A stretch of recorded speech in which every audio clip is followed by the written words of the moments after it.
Hi बच्चों, now coming to the introduction number 3 which is related to our exercise number 10.4.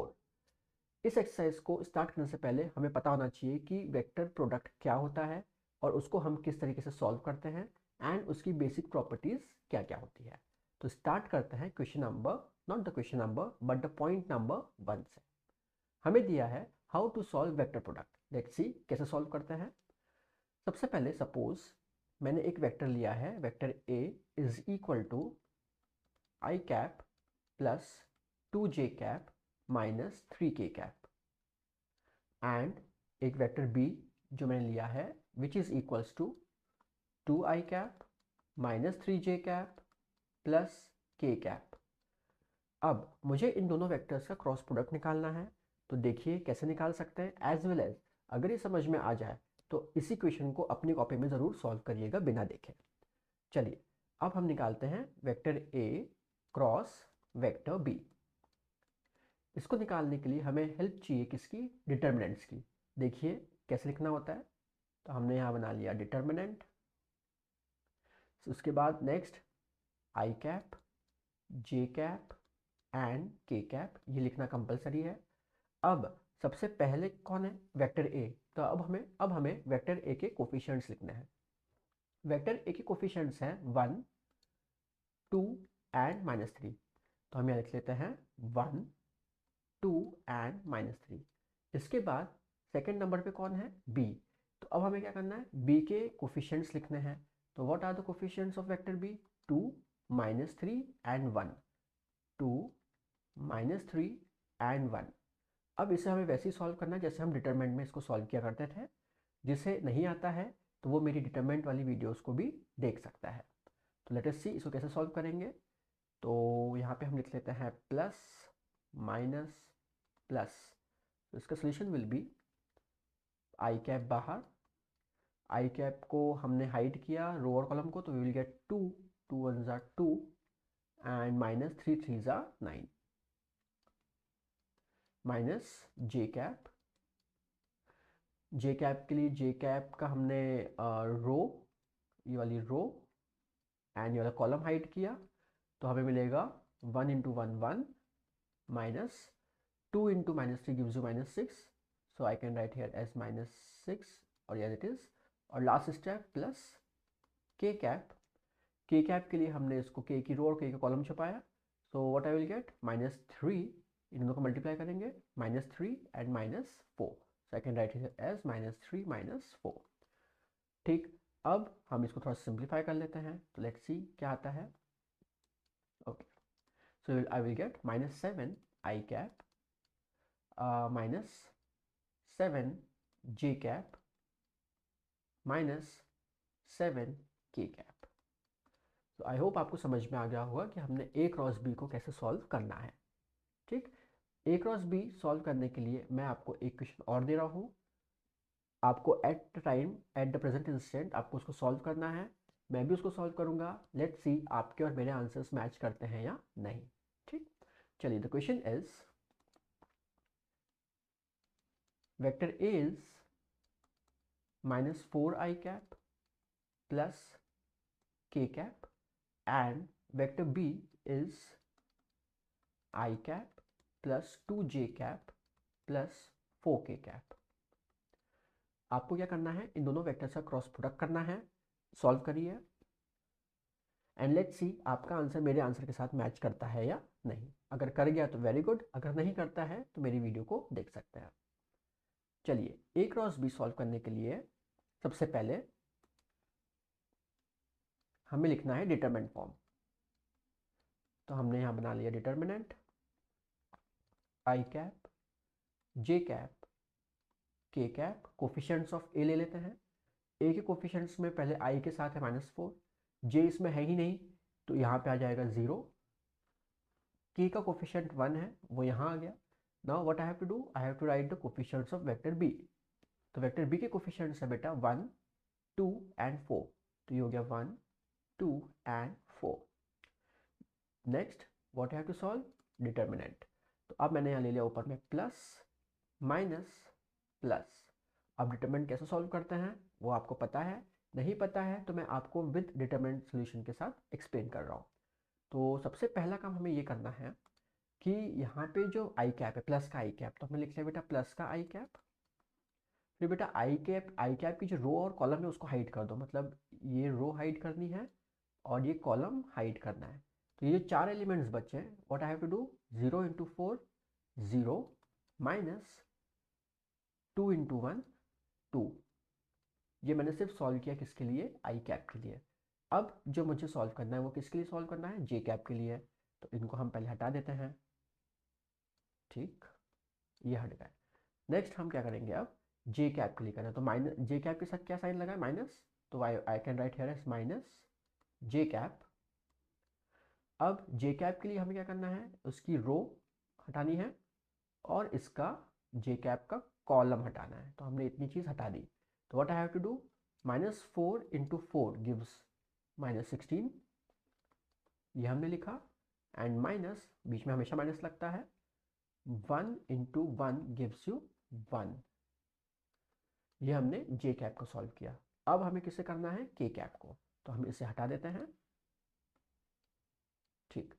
अब के cap के लिए अगर मुझे सॉल्व करना है तो अगेन के कैप के लिए जो रो है वो हटानी है और के कैप का कॉलम हटाना है। तो again I have these 4 numbers. अब इसमें मुझे डिटरमिनेंट सॉल्व करना है। तो 4 2 ज़ा 8, माइनस का 8, और यहाँ हम लिखेंगे प्लस के कैप क्योंकि के कैप के साथ प्लस का साइन है, इनटू -8 -0।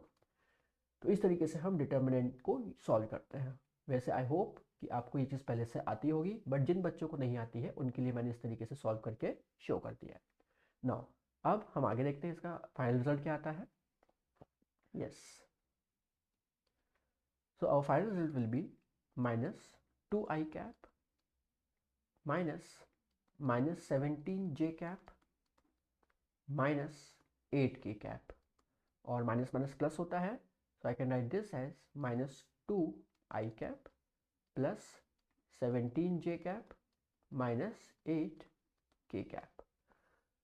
सो इस तरीके से हम किसी भी दो वेक्टर्स का क्रॉस प्रोडक्ट निकाल सकते हैं। अब आगे देखते हैं next point, properties of vector product. Yes, very very important. पहली प्रॉपर्टी तो ये होती है कि vector A cross vector B can be written as, it can be written as magnitude of vector A into magnitude of vector B sin theta into n cap. n cap जो होता है वो A और B vector का unit vector होता है, ठीक। अभी मैं आपको बताऊंगा वो क्या काम करता है। नेक्स्ट A क्रॉस B जो होता है इसमें कम्यूटेटिव प्रॉपर्टी नहीं लगती है। इट मीन्स अगर मैं इसको B क्रॉस A लिखता हूँ, तो मैंने अगर मान लीजिए यहाँ पे इसको B vector cross A vector लिखा है, तो यहाँ पे साइन जो है इट विल चेंज। अभी यहाँ पे इसका साइन प्लस का था and it will change to minus अगर आपने इसको रिवर्स कर दिया तो। If vector A is parallel to vector B, then vector A cross vector B जो है वो आता है वैल्यू उसकी 0, ठीक। Next A cross B plus C, it can be open as vector A cross vector B, एक साथ ले लेते हैं, plus vector A cross C. इस तरीके से हम वेक्टर को ओपन कर सकते हैं। नेक्स्ट आता है area of triangle, very much important. इसके ऊपर बेस्ड क्वेश्चन एग्जाम में 101% आता है। तो एरिया ऑफ ट्राइंगल की अगर हम बात करें तो एरिया ऑफ ट्राइंगल में हम सबसे पहले ट्राइंगल बनाते हैं। तो सपोज मैंने यहाँ पे आपको यहाँ पे हमने एक ट्राइंगल बना लिया है जिसके 3 वर्टाइसेस हैं। तो वर्टाइसेस के नाम हमने दे दिए हैं, vertex A, vertex B and vertex C. इसमें एक बहुत इंपॉर्टेंट चीज़ आपको ध्यान में रखनी है, वो आप देखिए क्या कर सकते हैं, क्या रखनी है आपको ध्यान। पहली चीज़, एरिया ऑफ ट्राइंगल जो होगा, एरिया ऑफ ट्राइंगल जो होगा, हमें पता है हाफ बेस इंटू हाइट होता है, तो हम लिखेंगे हाफ डिटर्म मैग्नीट्यूड निकालना है क्रॉस प्रोडक्ट का। लेकिन ये चीज़ ध्यान रखनी है, वेरी वेरी इंपॉर्टेंट, कि अगर आपने बी वर्टेक्स लिया है, अगर आपने बी वर्टेक्स लिया है तो you have to write as B A cross B C, ये बहुत इंपॉर्टेंट है।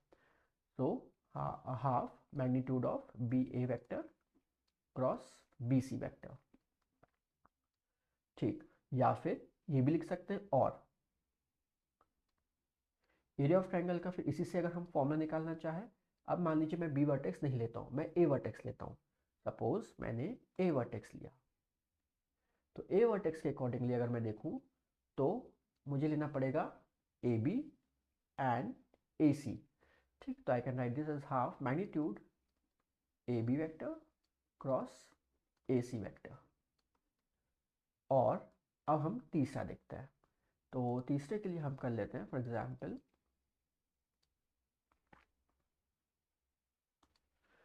वेक्टर सी हमने लिया। वेक्टर सी अगर मैं लेता हूँ तो मुझे ऑब्वियसली सी से ए की तरफ जाना है और सी से बी की तरफ जाना है, तो C A and C B. तो area of triangle can be written as half magnitude C A cross C B.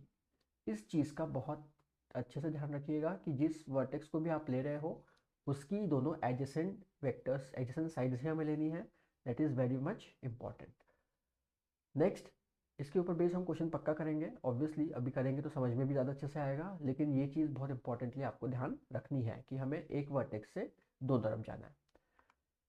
Now, a unit vector perpendicular to A and B. Yes, a unit vector perpendicular to A and B can be calculated as A cross B। सबसे पहले हमें अगर बोला है कि एक unit vector निकालना है जो A और B के परपेंडिकुलर हो, तो दैट विल बी और A क्रॉस B। फिर जो भी आएगा उसका हम यूनिट वेक्टर निकाल सकते हैं। नेक्स्ट आता है आई जे के ट्रेड। तो अब बेटा इसका जो ट्रेड होता है वो कुछ इस तरीके से होता है। हमने एक सर्कल बनाया, अब इसमें हम क्या करेंगे, आई cap J cap k cap लिखेंगे। आई कैप तीनों या तो क्लॉकवाइज डायरेक्शन में या तीनों एंटी क्लॉकवाइज डायरेक्शन में, तो यहाँ पे मैं ले रहा हूँ तीनों क्लॉकवाइज डायरेक्शन में। तो I cap J cap and K cap. तो जो ट्रेड है वो ये कहता है कि I cap cross I cap is equal to J cap cross J cap is equal to के कैप क्रॉस के cap is always equal to zero. दो सेम कंपोनेंट से क्रॉस प्रोडक्ट जो होता है वो जीरो होता है। सिमिलरली अगर मान लो आपको यही चीज़ दे दी है ए क्रॉस ए वेक्टर के साथ, ऐसा दिया है, तो भी वो क्या हो जाएगा, जीरो हो जाएगा। नेक्स्ट अगर हम बात करें I cap cross J cap, it can be written as, अब यहाँ ध्यान से देखिएगा, I cap cross J cap अगर मुझे निकालना है, मैं ऐसे ही जा रहा हूँ सेम डायरेक्शन में, तो मेरा रिजल्ट आ जाएगा डायरेक्टली के कैप। तो this will be equal to के कैप। सॉरी। नेक्स्ट अगर हम बात करें जे कैप क्रॉस के कैप की, तो हम इसको पहले हटा देते हैं, ये हमने हटाया। अब मान लीजिए अगर हम बात करते हैं जे कैप क्रॉस के कैप की तरफ हम जा रहे हैं, तो हमारा जो आंसर आएगा जे कैप क्रॉस के कैप के लिए that will be equal to i cap. But अगर ऐसा कुछ हो जाए, जैसे फॉर एग्जाम्पल अगर मैं आई कैप क्रॉस के कैप जा रहा हूँ इस तरीके से, आई कैप क्रॉस के कैप, तो अभी जो हमने डायरेक्शन बनाया है हम उसके अपोजिट जा रहे हैं, राइट। तो ऑब्वियसली बचा कौन, जे कैप बचा, तो आएगा तो जे कैप, लेकिन क्योंकि हम अपोजिट डायरेक्शन जा रहे हैं तो इट विल कम नेगेटिव। तो आई कैप क्रॉस के कैप जो होगा वो माइनस जे कैप होगा। तो ऐसे आप मुझे बता सकते हैं कि जे कैप क्रॉस आई कैप क्या होना चाहिए, जे कैप क्रॉस आई कैप। तो अगर मैं जे से आई की तरफ जा रहा हूँ एंड अपोजिट डायरेक्शन में जा रहा हूँ, तो what I will get the result as minus of k cap. Yes, तो this is the trade for vector product. And last हमारी एक और चीज़ बची हुई है, that is area of parallelogram. Let's see उसमें क्या होता है। ठीक है, तो एरिया ऑफ पैरेललोग्राम में अगर हम बात करें तो भाई हमारे पास में एक पैरेललोग्राम है, this is vertex A B C and D. Let us suppose I have this vector AB, this vector AD. Again the same thing, जो भी आप वर्टेक्स लेंगे उसकी एडजेसेंट्स आपको लेने हैं। तो एरिया ऑफ पैरेललोग्राम जो होगा that will be equal to magnitude of AB vector cross AD vector. ठीक, तो आपको ये पता होना चाहिए अगर आप A वर्टेक्स ले रहे हैं, अगर आप A वर्टेक्स ले रहे हैं तो आपको AB क्रॉस AD लेना है, मतलब ये AB वाला साइड लेना है और AD वाला साइड लेना है। इसमें आप BC एंड CD वाली साइड नहीं लेंगे। तो that is very very much important, और वो भी A to B and A to D होना चाहिए। तो इस तरीके से हम इन प्रॉपर्टीज़ को, इन फॉर्मूलेस को हम यूज़ करेंगे किस में, जब हम एक्सरसाइज नंबर 10.4 को सॉल्व करेंगे। तो चलते हैं अपनी एक्सरसाइज नंबर 10.4 की ओर and let's see the question